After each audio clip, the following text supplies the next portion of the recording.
Amém. Boa noite. Muito gostoso estar aqui. Eu senti esse bálsamo na hora que começou o louvor. Eu senti uma coisa diferente. E esse louvor também foi muito lindo que o Vlad colocou. E, nossa, eu senti, assim, depois quando o Márcio falou, né, eu entendi o que era, que eu estava sentindo uma coisa assim, muito diferente mesmo. Glória a Deus. Amém.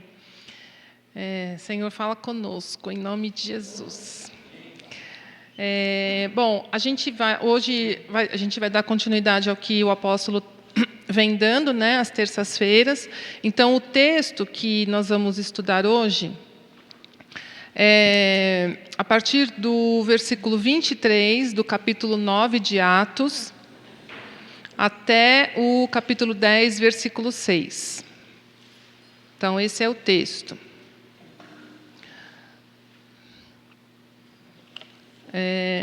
Deixa eu pegar aqui. Vamos fazer assim, né? Cada um lê um versículo, como o apóstolo vem fazendo, e depois aí eu começo. Mas a gente já pode ler o texto todo do capítulo 9, aí só o comecinho do 10, que aí a gente deixa para depois. Então, eu vou começar. Atos 9, 23, e aí cada um vai lendo um.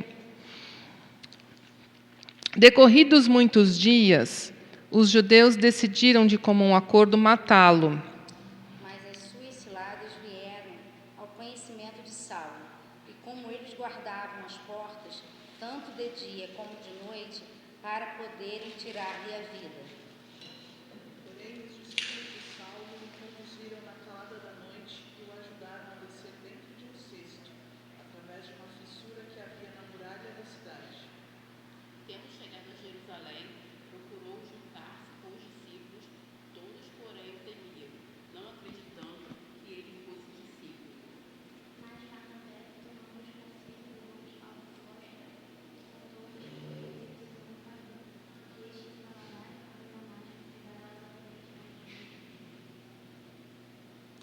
O 28. Quem pode ler?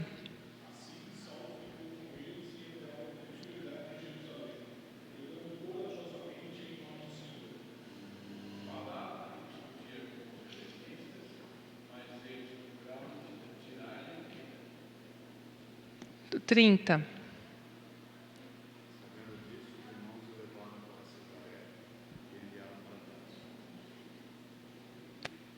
Trinta e um.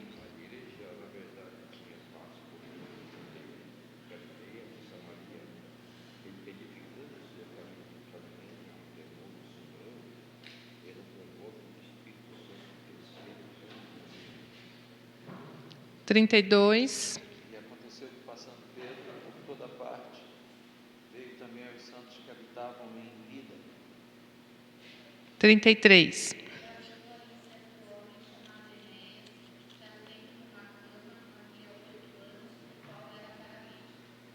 34.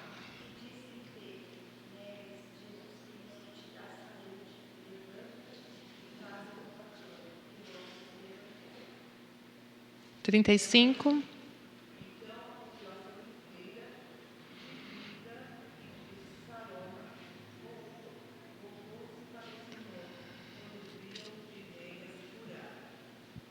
36.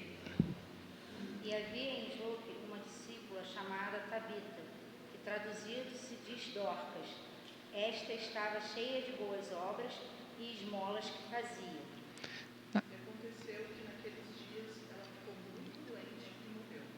Seu corpo foi banhado e colocado em um quarto no andar superior da casa. Como Lida era perto de Jope, ouvindo os discípulos que Pedro estava ali, enviaram-lhe 2 homens que lhes pediam: não demores em vir ter conosco.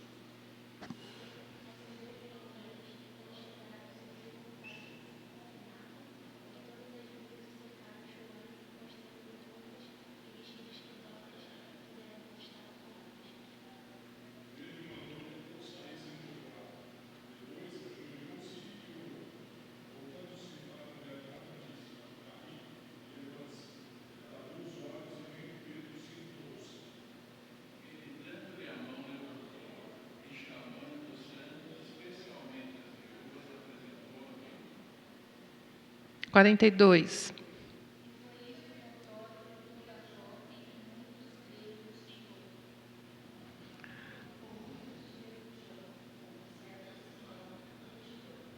Amém. O comecinho do 10 a gente lê depois.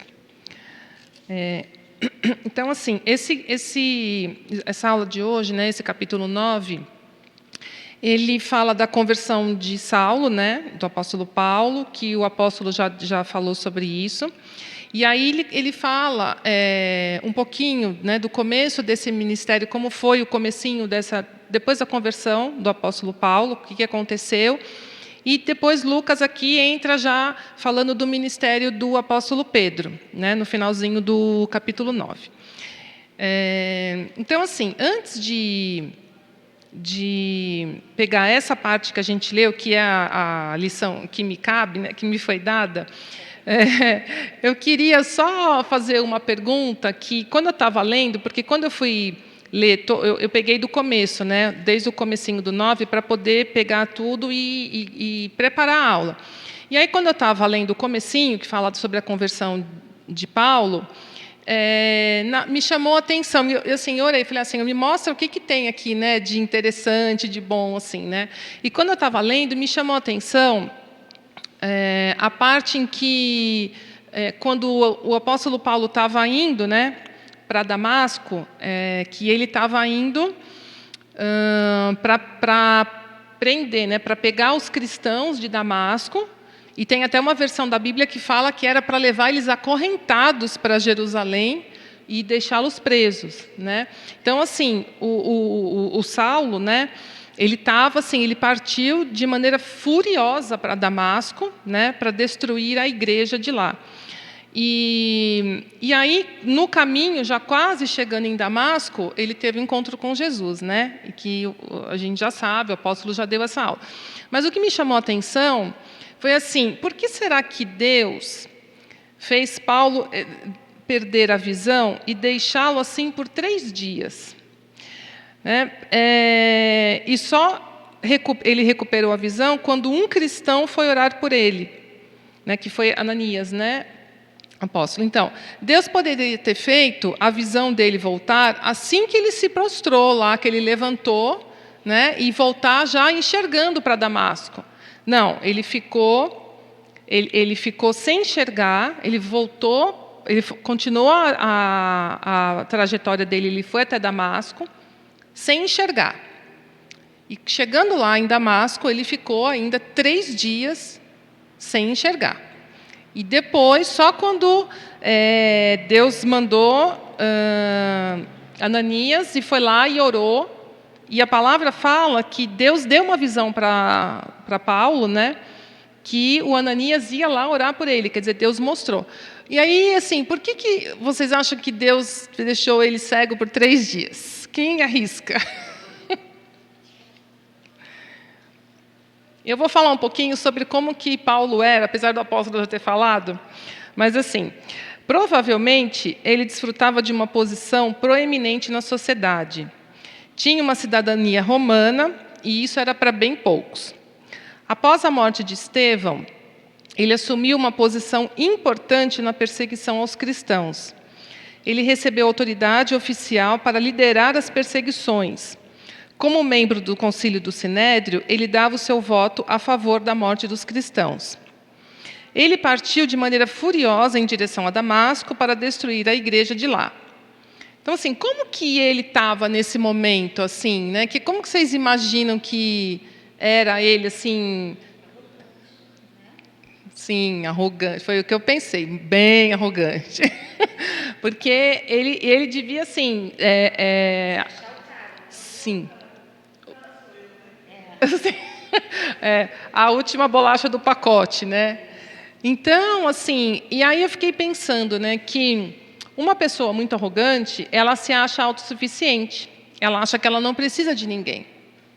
E aí, o que uma pessoa que não enxerga, que primeira coisa que acontece com ela, uma pessoa que, não é que assim nasceu cega, uma pessoa que enxergou uma vida inteira e de repente se vê cega. O que acontece? Ela fica totalmente dependente de uma outra pessoa. Então, na hora que eu estava lendo, eu pude enxergar, né, é o que me ocorreu, que Deus fez ele ficar sem enxergar por 3 dias e só recuperou a visão quando um cristão foi lá e orou por ele, né, para ele enxergar realmente que ele não era nada. Esse cristão é um desconhecido, né? Sim. Ou seja, não despreze os desconhecidos. Sim, sim. Pode depender de Exatamente. E Paulo, ele era altamente conhecido, né? Ele tinha lá toda uma como é que fala?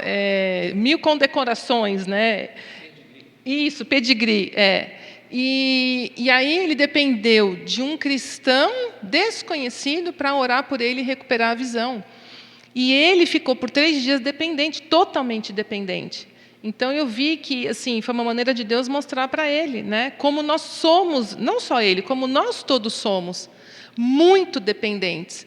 E muitas vezes, dependendo da situação, do nosso status, ou de onde a gente nasceu, da nossa conta bancária, ou do cargo que a gente ocupa na sociedade, a gente vai se achando, né? A gente vai se achando.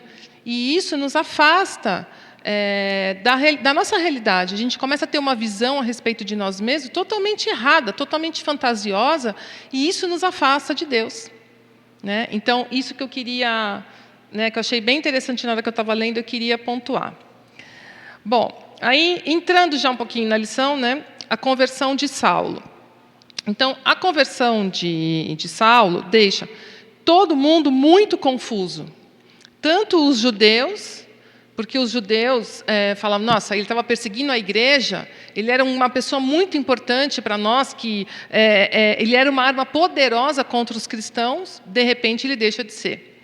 Então, ele deixou os judeus confusos e a igreja também. Os cristãos também ficaram confusos.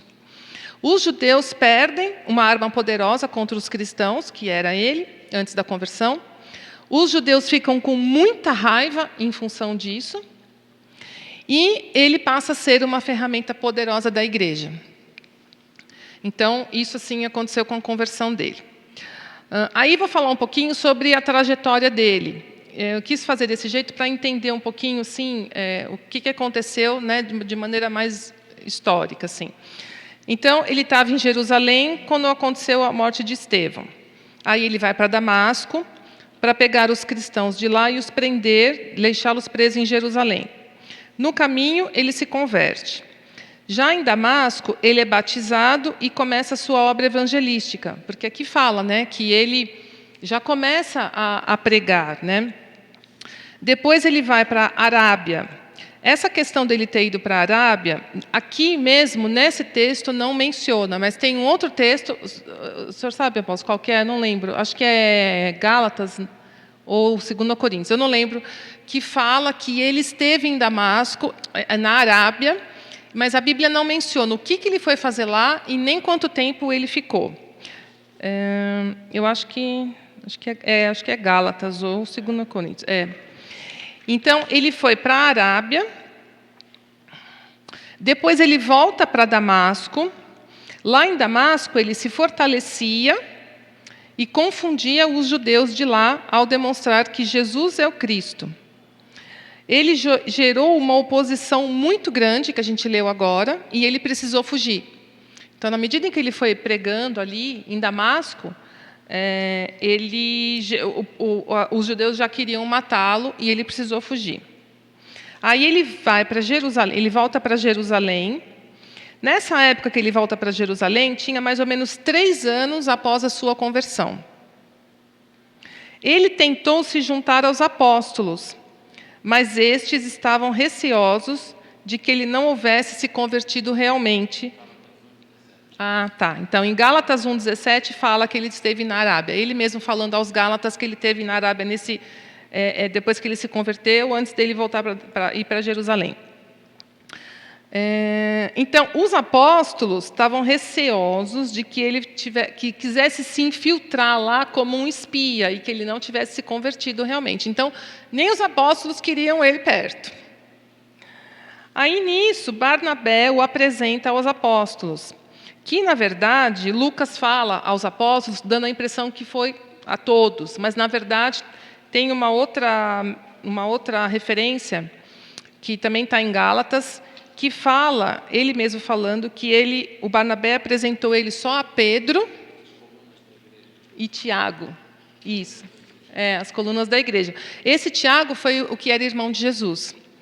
Então, Barnabé apresenta a ele a Tiago e Pedro, que eram as colunas da igreja. E aí Barnabé conta para Pedro e Tiago como aconteceu a conversão de Paulo, né? Como o Jesus se apresentou a ele, como tudo aconteceu.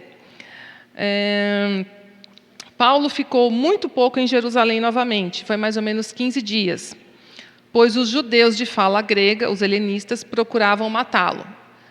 Então, de novo, aqui também em Jerusalém, ele também foi perseguido, né, pelos judeus.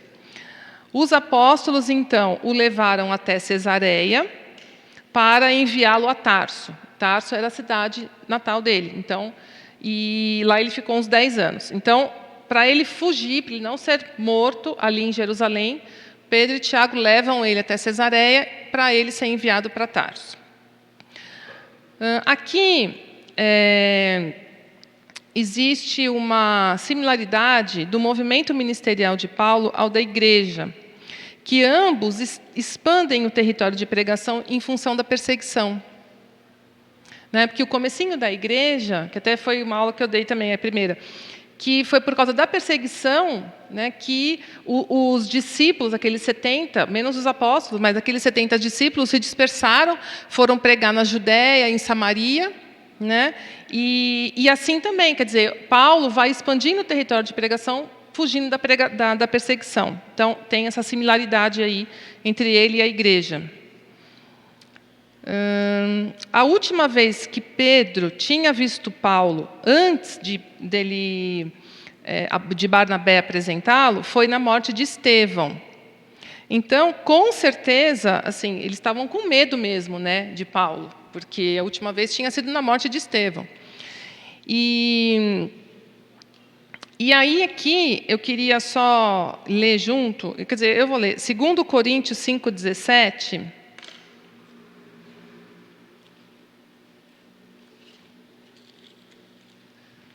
2 Coríntios 5,17, que fala, o apóstolo Paulo fala assim: portanto, se alguém está em Cristo, é nova criação. As coisas antigas já passaram, eis que surgiram coisas novas. Quer dizer, ele estava falando aqui exatamente do que aconteceu com ele. Porque antes dele se converter, ele era um perseguidor feroz da igreja. Ele combatia Jesus, né, como Filho de Deus, ele combatia de maneira ferrenha. E depois que ele se converte, que ele tem encontro com Jesus, ele vira, né, ele não só se converteu, né, ele se transformou e ele vira um pregador, um evangelista, e assim, aquele pregador, né, que depois a gente sabe que ele que teve um ministério para pregar para os gentios e tal. Então, assim, o que ele fala nesse versículo que a gente leu agora em Coríntios, revela exatamente o que aconteceu com a vida dele, né? Então ele fala com propriedade daquilo que aconteceu, né? O quanto o Evangelho pode nos transformar mesmo, né? Tudo aquilo que fazia parte da nossa vida, com o encontro com Cristo, a gente pode mudar mesmo, as coisas se passam a ser novas, né? Tudo aquilo que é velho vai embora. Então aqui, o Evangelho é pregado aos judeus pelos apóstolos, que o rejeitam, né? Isso aqui eu já falei. Isso aqui eu já falei. Paulo, apesar de ser visto como apóstolo dos gentios, porque a gente conhece o apóstolo Paulo como aquele que foi responsável por pregar para os gentios, né? Mas por um bom tempo, no início do seu ministério, ele pregava somente aos judeus, assim como o Pedro também, né? Então, a gente pode pensar que como ele era considerado apóstolo dos gentios, desde o começo. Mas não, no começo ele só pregava para os judeus. Depois de um determinado tempo, que aí ele passou a pregar para os gentios. E quando começa a pregar para os gentios, já tinha passado décadas da morte de Jesus e a ressurreição de Jesus, né? Que às vezes na Bíblia, quando a gente lê, fica tudo tão pertinho. A gente tem essa impressão que, assim, né, tipo, em um ano aconteceu tudo, né? Mas não, assim, quando o apóstolo Paulo começa a pregar para os gentios, já tinha passado décadas da morte e ressurreição de Jesus, né? E uma outra coisa interessante também, que quem abriu a chave para o ministério gentílico foi Pedro, não foi Paulo. Com Cornélio, que a gente vai ver o comecinho do apóstolo do capítulo 10. Então, aqui, agora, deixa eu ver aqui, essa parte do apóstolo Paulo, alguém quer fazer alguma pergunta? Que agora eu vou entrar em Pedro. Então, eu queria saber... Pode falar.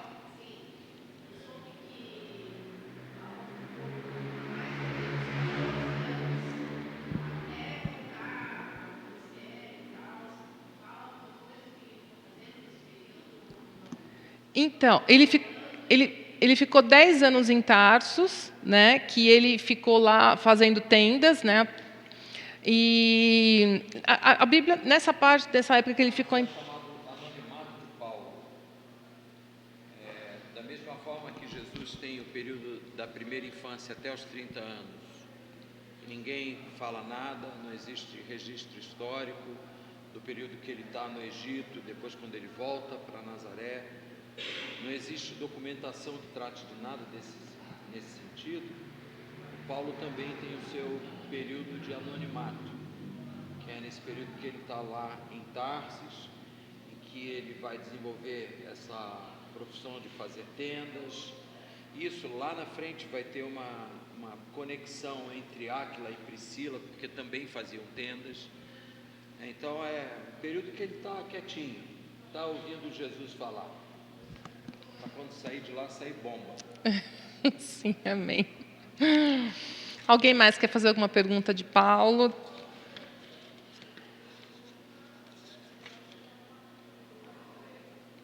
Não?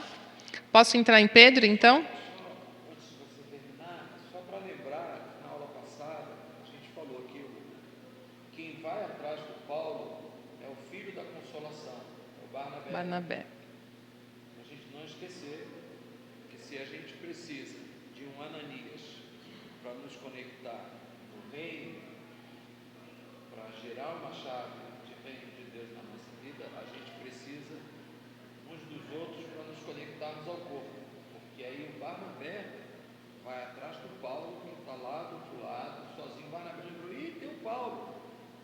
E o Paulo é conectado à igreja de Jerusalém através do Barnabé. E é essa volta do Paulo para Jerusalém que vai fazer com que ele passe um tempo em Antioquia, com o próprio Barnabé e com mais outros irmãos, e a partir desse estabelecimento na cidade de Antioquia, que o ministério apostólico de Paulo é ativado.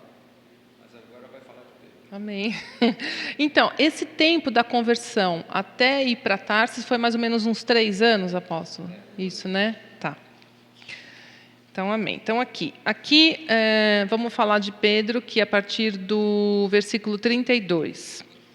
Então, assim, Pedro viajava de um lugar para o outro a fim de visitar todos os crentes ali da região. Pedro focava a sua evangelização nos judeus e as pessoas que estavam perto dos judeus, que seriam os samaritanos. Numa destas viagens, chegou aos crentes de Lida. Só uma curiosidade: Lida é a cidade que tem atualmente o maior aeroporto de Israel. Tel Aviv. Ela Fica pertinho, né? do lado de Tel Aviv. Sim. Pedro encontra crentes vivendo em Lida e Jope, que eram cidades portuárias.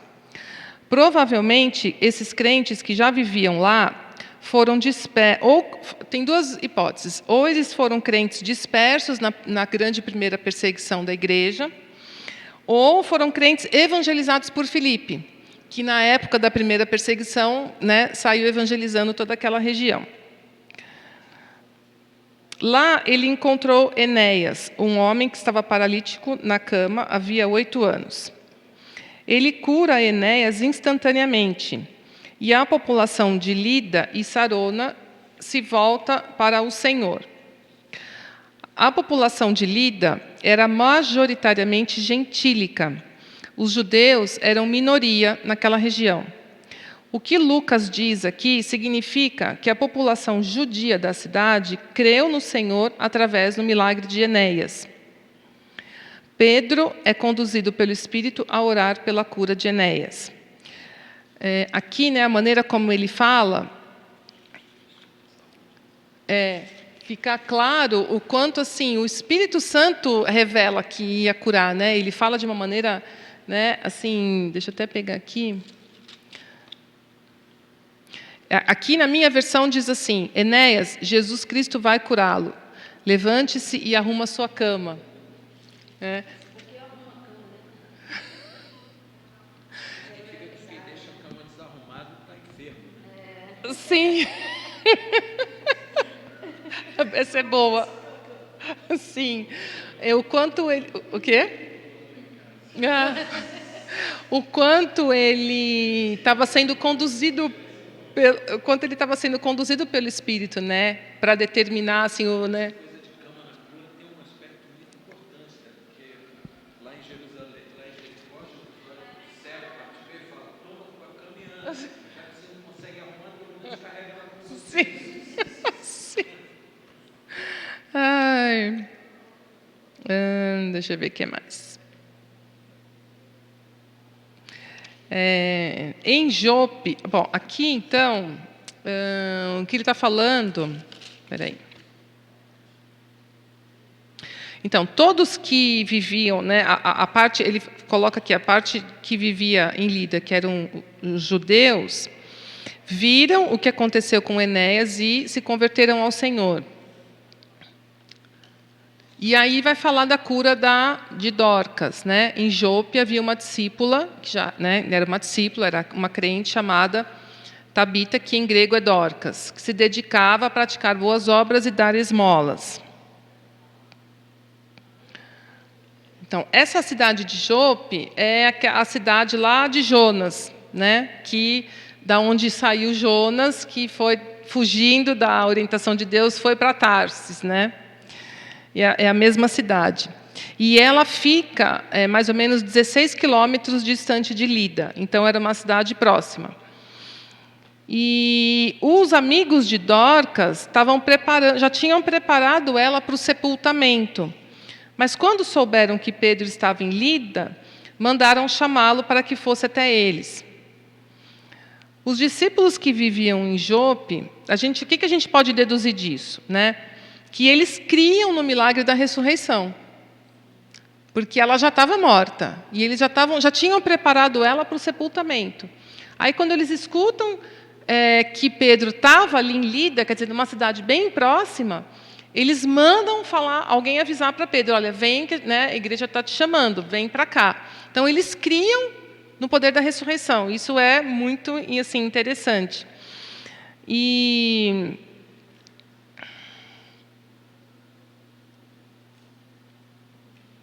Então, isso mostra que os apóstolos tinham, né, como reputação que eles oravam e Deus ressuscitava.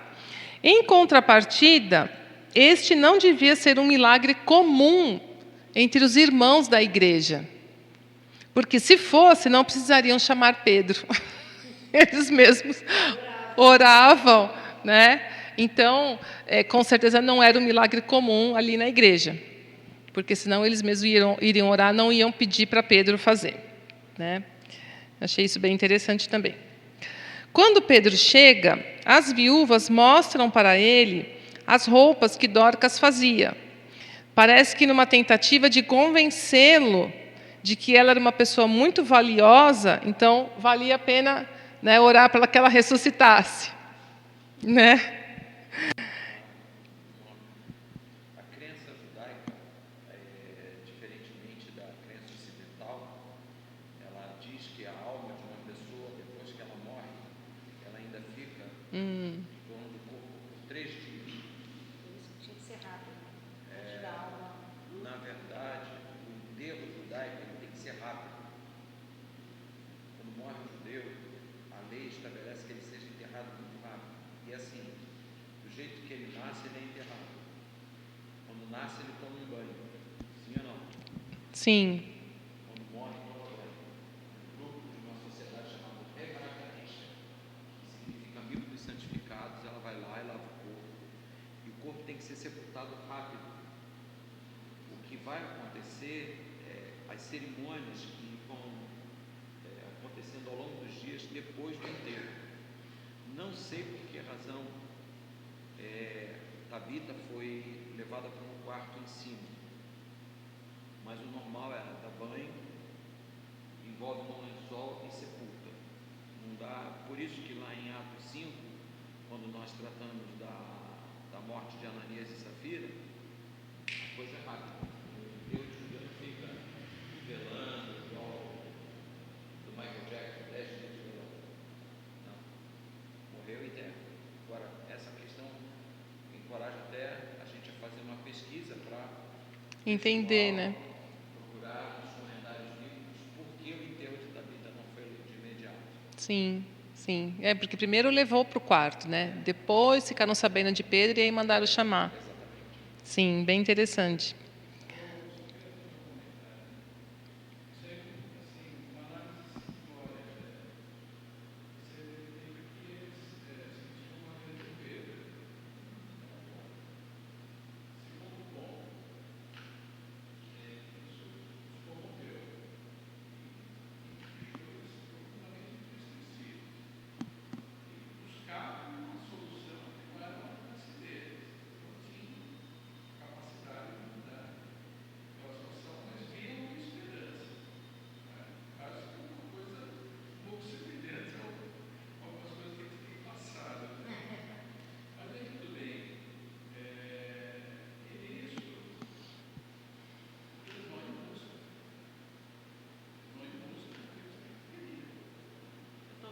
Nessa questão, talvez você deixar ela lá, fosse, bom, vamos achar algum caminho, vamos buscar alguma coisa. Porque ele sabe. Ser a cultura que eles. Eu não sei porque o sentimento seria mais forte que a cultura. A cultura era enterrar logo. Pode ser, porque o judeu também valoriza muito a pessoa por aquilo que ela faz, né? E aqui a Bíblia ressalta essa questão de como ela fazia muitas coisas, né? Então, talvez ela fosse uma pessoa que tinha um valor muito grande no sentido, nesse sentido. E talvez eles, justamente, o que o Márcio está falando, eles queriam ter uma esperança de não precisar sepultá-la, né?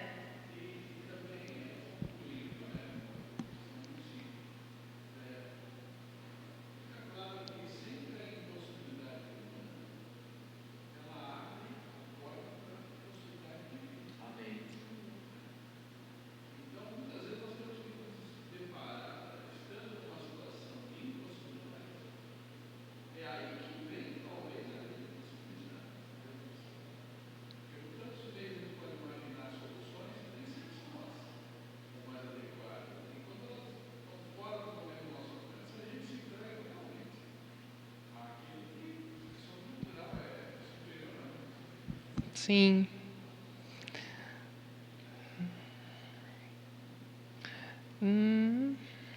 Bom, aí Pedro se ajoelha, né? Mas eu quero ver exatamente aqui no... Bom, Pedro mandou que todos saíssem do quarto. Ele quis ficar sozinho com a defunta lá, né? A Dorcas. Estava morta. Depois, ajoelhou-se e orou. Uma outra coisa que me chamou aqui a atenção, a maneira como ele ora por Enéas, para curar Enéas, foi totalmente diferente da maneira que ele orou por Dorcas. Vocês perceberam isso? Enéas, ele chega e dá uma ordem, né? Jesus vai te curar, levanta e pega a tua cama, levanta, arruma a tua cama. E Dorcas não. Primeiro ele pede para todo mundo sair, ele fica sozinho, aí ele se ajoelha, ele ora e... Voltando-se para o corpo. Primeiro ele ora. Exatamente, E ele se ajoelhou, ele orou, e aí, voltando-se para a mulher morta, disse, né, Tabita, levante-se. E aí ela abriu os olhos e realmente ressuscitou, né? E aí, assim, eu queria ver o que vocês acham. Por que ele orou de maneira diferente? Talvez a gente não encontre a resposta exata, mas, né, eu acho que que poderia ser, assim, porque foi muito diferente, né? O que vocês acham? Curar um enfermo, acho que é um nível de ação. Você ressuscitar um morto é um nível maior de glória. E eu me lembro uma vez que o Davi estava ministrando, e ele falou sobre quando Jesus ele tinha que fazer coisas muito extraordinárias, ele se ausentava dos discípulos e ia orar, porque demandas muito. Demanda mais fé. Demanda mais fé. Sim. Entendeu? Então, eu acredito que aqui ele precisou desse momento, ele está orando, e ali talvez até buscando ouvir do Espírito Santo qual era a direção, porque nem todos o Espírito Santo ressuscitava. Sim. Jesus ressuscitava. Então, eu acho que ele precisava ouvir, né? Qual era a de Jesus naquele momento ali, né?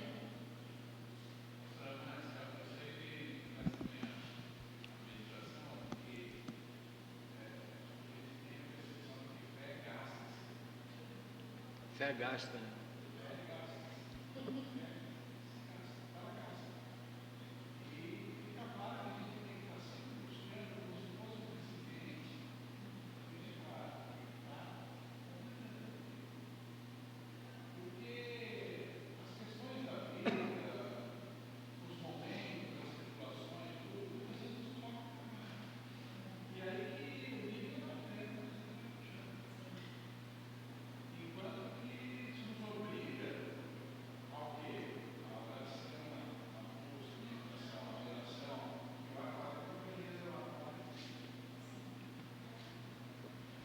Busca. Sobre a cura, o que o Pedro orou?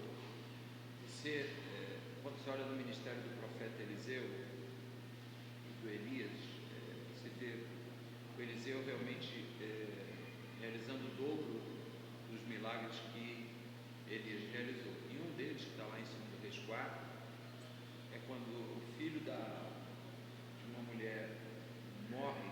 Foi o Eliseu que profetizou que ela seria mãe. Aí o garoto nasceu, passou um tempo, ele morreu. E aí a notícia chegou para o Eliseu, ele mandou o Geazi, que era o aprendiz de profeta lá, e o Geazi falou: olha, o menino está morto mesmo. E aí o Eliseu vai lá na casa, e aí o texto diz que ele mandou todo mundo sair do quarto, e ele ficou sozinho com o rapaz no quarto, tal qual Pedro ficou. E ele, antes de fazer qualquer coisa, ele ora. Depois que ele ora, ele se levanta e deita sobre o menino, coloca olho com olho, boca com boca, nariz com nariz, e realiza esse feito que é, depois dele fazer esse gesto algumas vezes, o espírito de vida volta para aquele garoto. Qual é a lição que a gente pode abstrair daí? Primeiro, a Bíblia fala que a graça de Deus é multiforme, ela não tem um caminho único. Jesus curou gente cuspindo e fazendo lama. Eu particularmente nunca cuspi para fazer lama e jogar no olho de alguém, mas tinha um propósito para Jesus fazer aquilo. Em outra ocasião, Jesus puxou a língua do cara e cuspiu nela. Se eu fizer isso aqui na igreja, ou o apóstolo Arles, isso vai gerar uma certa celeuma, né? Mas Deus tem os seus mecanismos. O que fica claro é que todos esses homens de Deus, eles não agiam por iniciativa própria, mas inclinados por uma palavra de Deus para com eles, porque não existe uma explicação você possa tomar como sistemática para o agir do Espírito Santo na ministração da cura. Querer pôr uma fórmula, né? Porque senão fica fácil. Sim.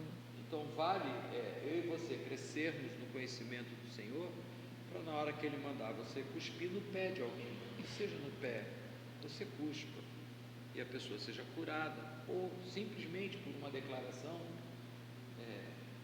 a pessoa seja curada. Eu acho que muito mais prevalente e valioso do que discutir o método usado é o objetivo alcançado. Os caras foram lá e eram usados por Deus com toda a autoridade, cuspindo, fazendo lama, ou se trancando, botando. Eu não imagino uma pessoa morta, e eu colando boca com boca, a não ser a minha esposa, né? Ela partindo para o Senhor, eu sabendo que Jesus vai curar, e eu não tenho dúvida, eu vejo até a sola do pé. Amém? Mas o caso particular de Pedro, o que mais me impressiona de tudo isso é ele orar antes, para depois ele decretar a ressurreição. Porque tem gente que decretaria a ressurreição antes e a pessoa continuaria morta. Porque não vai buscar no conselho do Eterno o que tem que fazer, entendeu, Gil? Não, levanta o nome de Jesus, aí o cara está lá. Eu já te mandei, levanta. Aí quando não levanta, fala assim, você não teve fé. Nossa, sim. Entendeu? Como eu já vi, tira a tala do teu pé, você vai andar, e a pessoa tirou a tala e foi andar. Eu falei, não é assim. Não é assim. Você ouviu Deus falar para que procedesse dessa forma? Eu fiz por fé. Então, se ela não foi curada, o problema é da fé dela. Então, para que se evitem esses traumas na fé das pessoas, porque Provérbios fala que esperança não realizada adoece. E o grande detalhe é que a gente, por não ouvir Deus, não orar antes, dobrar o joelho, e se Deus falasse para Pedro, não ressuscita dali, não quero que ela volte, como é que fica isso nas mãos? Sim, porque poderia ser o caso, né? Poderia ser o caso. Sim, Essa iniciativa dele orar nos ensina muito. Sim, e o fato dele ter se ajoelhado, eu vejo o quanto ele reconheceu ali que o poder é de Deus, né? E ele se humilhou totalmente. Ele seguiu o exemplo de Jesus, que foi ressuscitar Lázaro e orou antes. Sim, exatamente, Sim, Aprendeu com quem sabia. sim, amém.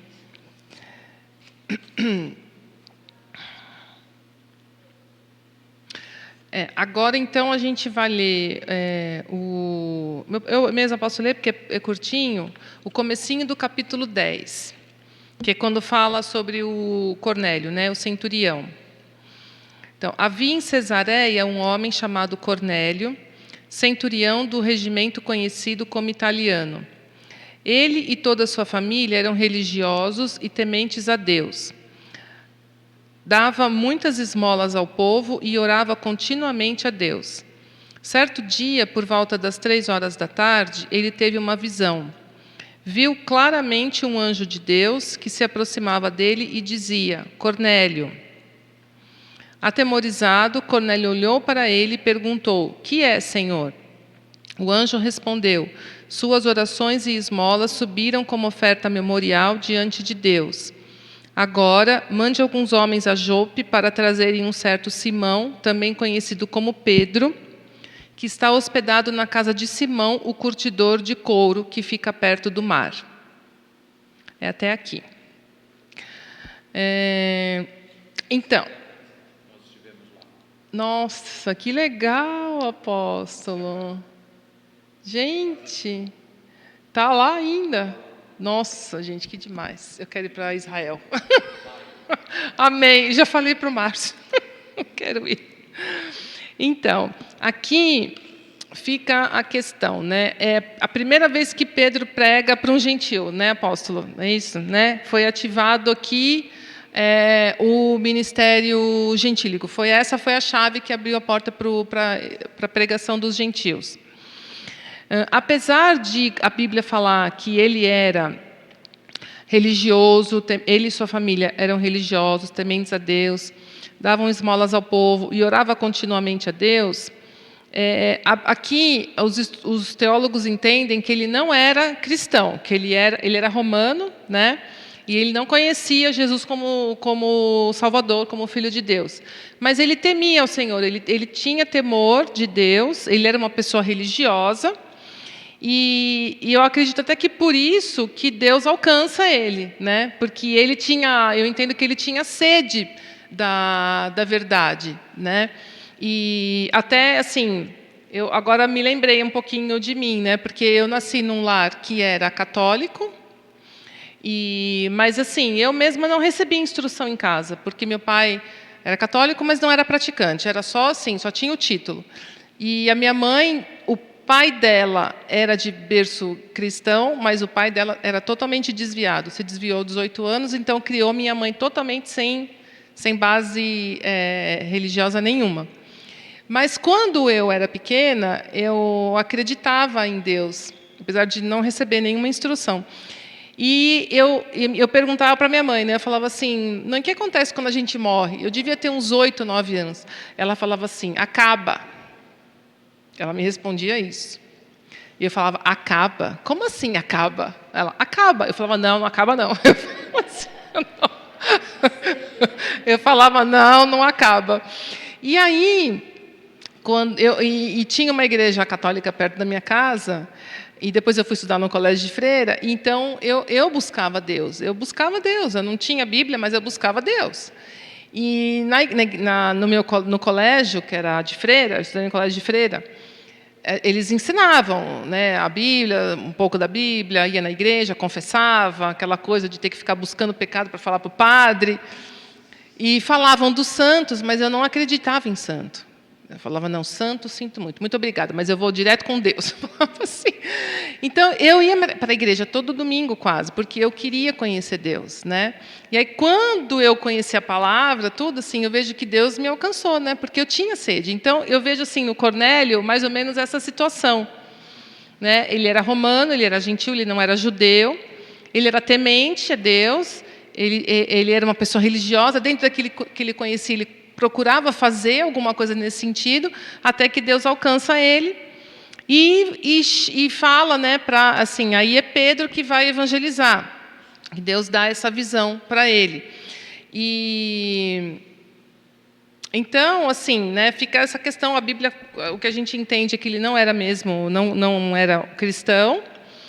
E aqui que começa o ministério de Pedro aos gentios, que é ele que ativou essa chave, que depois Paulo vai ser o grande apóstolo dos gentios. Mas até nessa época, o apóstolo Paulo ainda não tinha pregado aos gentios. Então, aí faz parte da próxima aula, toda essa questão, que na minha era só essa introduçãozinha. E aí eu queria saber se vocês têm alguma dúvida, se vocês querem perguntar alguma coisa.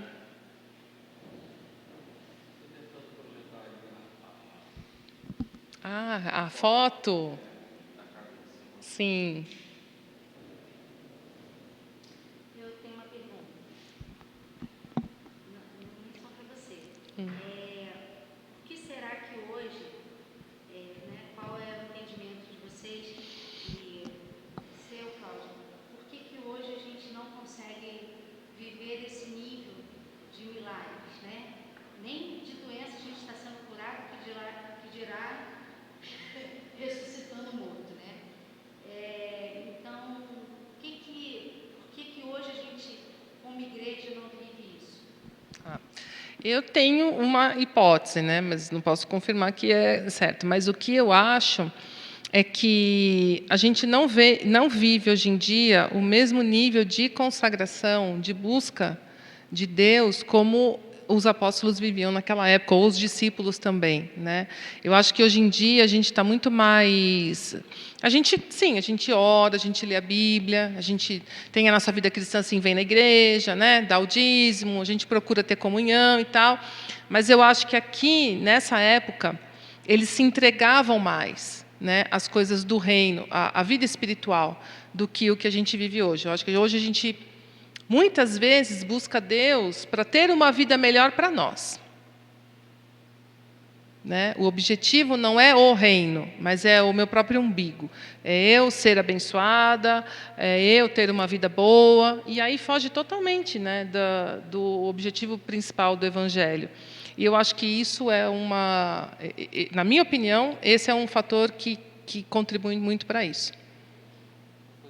Por exemplo, o meu cunhado, ele conta que o David Young Show foi pregar no Rio de Janeiro, lá no Sambódromo. E ele falou para mim, ele estava na arquibancada, ele falou que devia ter umas 100 mil pessoas no Sambódromo do Rio. E ele disse que num determinado momento, o pastor David Young Show começou a orar para que pessoas fossem curadas de enfermidade. E muita gente começou a sair das cadeiras de roda e andar, e as cadeiras de roda iam sendo atravessadas por cima da cabeça da multidão até o púlpito.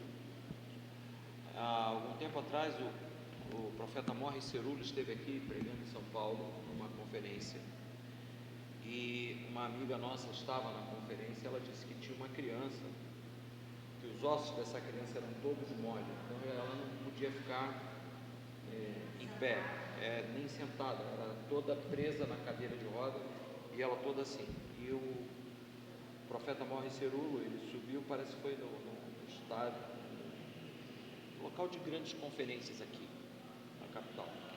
Ele subiu no púlpito e ele mandou que tirassem a criança da cadeira de roda e botassem no altar. E a mãe falou: eu não posso fazer isso porque o osso ele se quebra todo. Ele falou: coloca ele lá e solta ele. Colocaram a criança na cadeira de roda, soltaram as presilhas, né? E ele começou a gritar: menino, levanta e corre, menino, levanta e corre. E aí o garoto levantou da cadeira e correu. Milagres acontecem. Grande Deus é o mesmo, a igreja é a mesma, né? A igreja que está no plano do eterno, que o eterno vai corporificar para casar com o filho dele, é a mesma. Eu vejo que hoje tem shopping, hoje tem telefone celular, hoje tem distração, hoje tem 1000 agendas, e aí a gente acaba dando para Deus o que sobra e quer receber dele o melhor.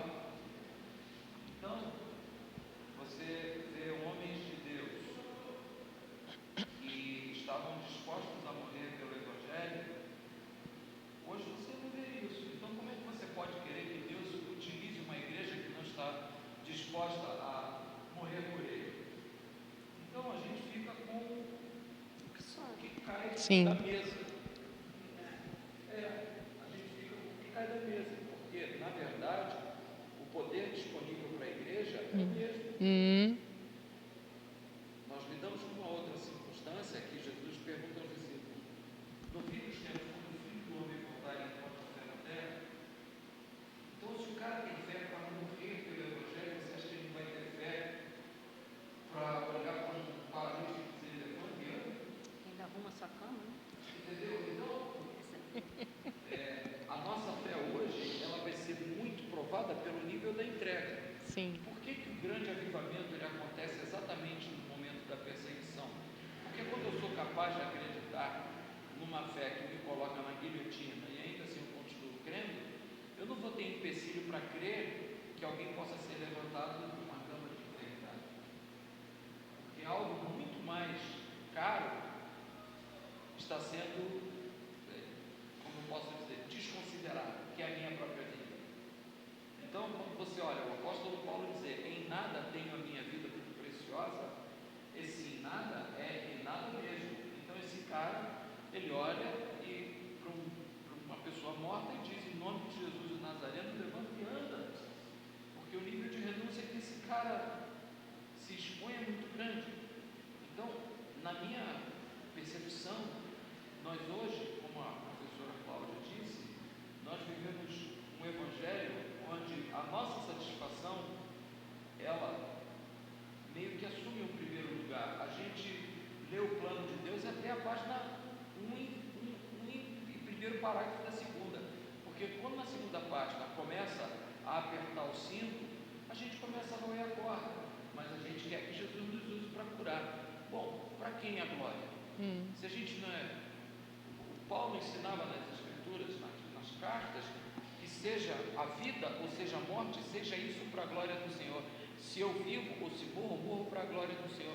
Se eu não sou capaz de morrer para a glória do Senhor, por que me importa viver se não for para a glória dele? E aí, como é que a gente vai querer milagres que glorifiquem a Deus, se na nossa própria exposição à morte a gente não glorifica? Então está muito ligado à nossa percepção de reino e não ao que Deus não faz. A igreja não mudou, Deus não mudou, nós mudamos.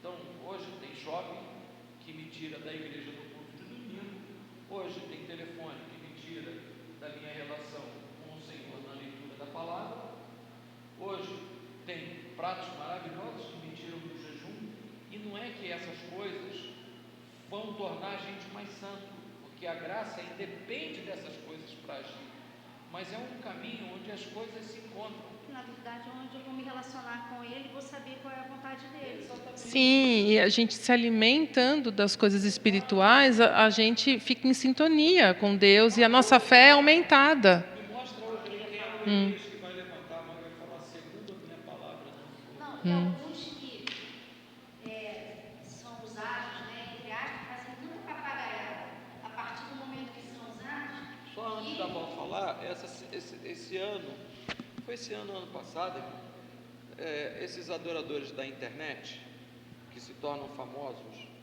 por causa da exposição na rede, o camarada começou bem. Começou bem. Não, rapaz, o cara foi para um canto, na sala dele, e alguém filmando a adoração que só interessava o Espírito Santo ver, Sim, nossa. para que alguém saiba que ele é um adorador. Irmão, Nossa. eu olhei para aquilo e falei assim: tadinho, não precisava isso. É porque consegue os likes, pessoas seguem esse cara, mas fica difícil bondade e misericórdia seguir. Sim. Val, pode falar.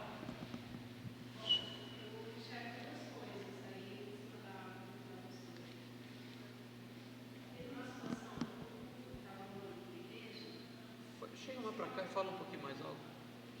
Teve um culto que estava rolando aqui na igreja, o Senhor falou para mim assim, ó, ora pela perna do fulano, põe a mão na perna do fulano. E eu não fui. Sei, eu não fui. E aí passou alguns dias, eu compartilhei isso com uma outra pessoa. E a pessoa me fez uma pergunta que nunca vou esquecer. Ela falou: por que você não orou? Você ficou com medo de não descer a perna da pessoa? E eu falei que fiquei com medo. Mas isso não depende de você. É muito interessante a vocação da pessoa e tal. Então, esse é um ponto. Muitas vezes a gente nem deixa Deus usar. Deus quer usar e a gente nem deixa. Também tem isso.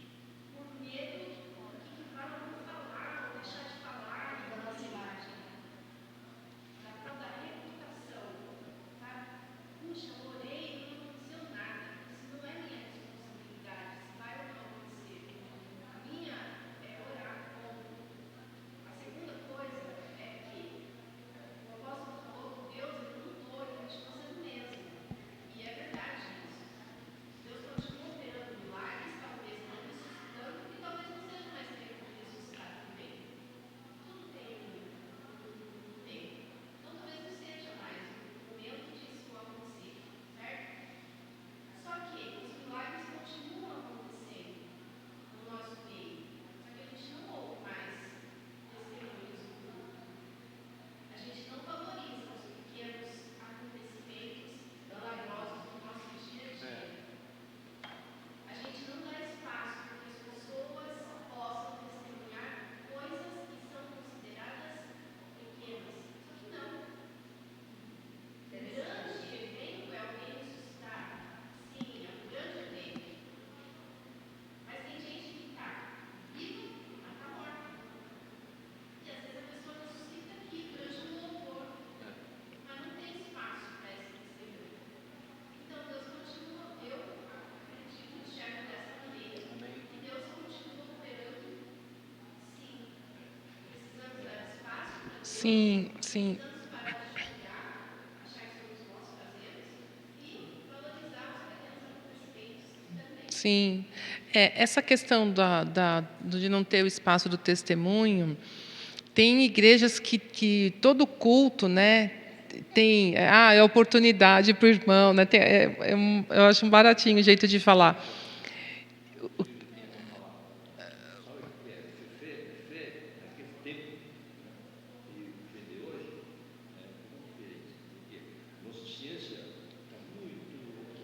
avançada.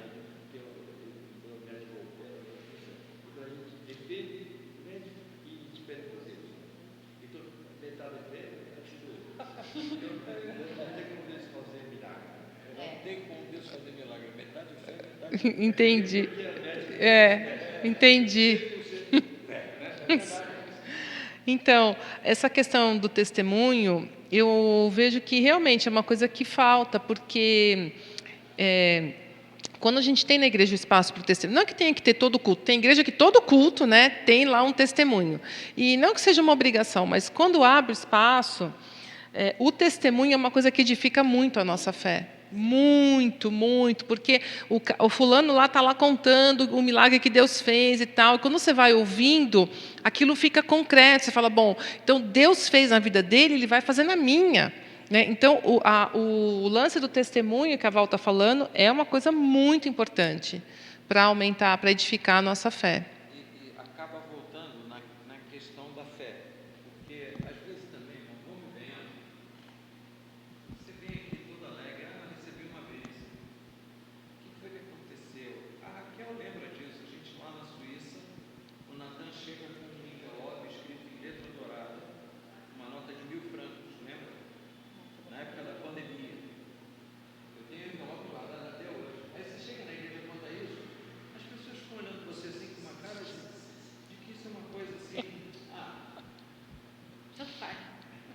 ou então diz assim, será que isso aconteceu mesmo? Aí eu não sei se os caras estão debaixo de um capeta de incredulidade ou de uma falta de vergonha gosta. Sabe, que acaba que não glorifica a Deus pelas coisas simples que Deus pode fazer na vida de alguém. Ou ele está esperando alguém chegar aqui e falar, irmãos, eu tive um sonho essa noite, eu sonhei com as 6 dezenas da Mega Sena, Nossa. e hoje eu sou milionário. Todo mundo vai dar glória a Deus. Agora ele chegar e falar aqui, irmão, ontem eu fui dormir tão gripado, muito gripado. Eu orei e eu amanheci curado da gripe. Isso aí, irmão, o Jesus que cura a gripe é o mesmo que ressuscita o morto. Amém. Para ele não é mais difícil ressuscitar o morto. Exatamente. A igreja também, às vezes, ela não reage às ações do Espírito. Sim, também. Essa não. Tem duas coisas, né? Que às vezes a gente nem deseja essas coisas espirituais. A gente não deseja Se mover. esse desejo por causa do remédio, por causa de facilidades, por causa de confortos, a gente nem tem esse desejo. Bom, semana passada, eu saí do hospital, lá da clínica, eu estava bem. Eu não saí sangrando da outra cirurgia, a minha boca ficou sangrando o tempo todo. Eu fui deitar, sujei o lençol de sangue, a Adriana estava lá em casa, viu a fronha do sujo. Dessa vez eu não sangrei, mas quando acabou o efeito da anestesia, irmão, a dor que eu senti foi assombrosa. Parecia que o médico estava cutucando com o rotor no osso, como ele fez. Eu estava sentindo muita dor. Eu, em vez de orar, eu fui tomar pregabalina. É o que o Chico estava falando. Em vez de exercitar um milagre, eu fui tomar Tilex. E quando não consegui dormir, eu tomei Rivotril. Botei 5 gotas na mão e lambi. E levei 3 horas para dormir. Aí eu fui lá e tomei mais 5. Aí depois minha mulher falou que isso faz mal para o cérebro, mas aí eu Já tinha feito. A